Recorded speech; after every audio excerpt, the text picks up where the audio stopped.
aí galera, estamos aqui em um momento de aventura, Horto Florestal de Campos, dureza, trilha. Estamos aqui passando o ensinamento para pequena Evelyn. Dá tchau aqui, Evelyn. Mostrando para ela como é bom o mountain bike, as trilhas, natureza. É isso aí galera. Fui!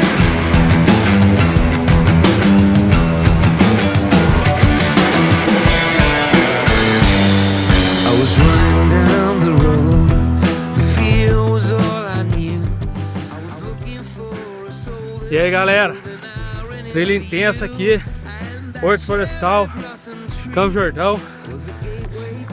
Tem disso na trilha também, ó. Aí ó, carregar os filhos na carretinha. Tem essa também. Tem que estar preparado para qualquer ocasião. Poder carregar os filhos na carretinha, sem choro. Ninguém quer ser feio. Tá todo mundo treinando. Olha o Eric aí, ó. Olha lá o Eric. Fala aí, Eric. Tá gostando da trilha? Da hora? Tem dessa também. Trazer os filhos pra trilha, pra ensinar o que é bom na vida. Natureza, esporte e Deus! Uhul!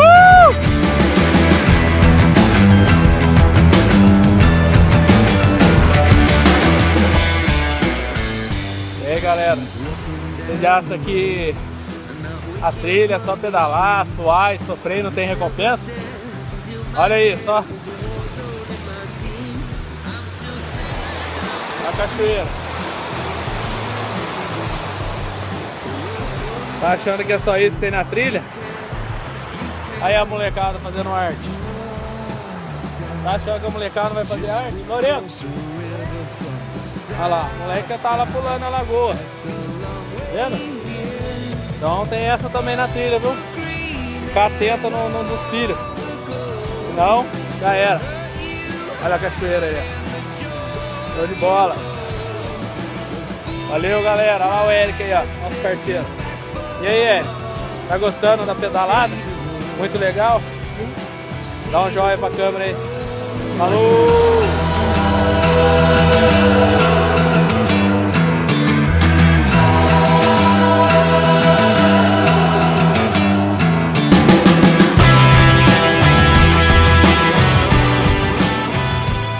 Aí galera, voltando da trilha aí.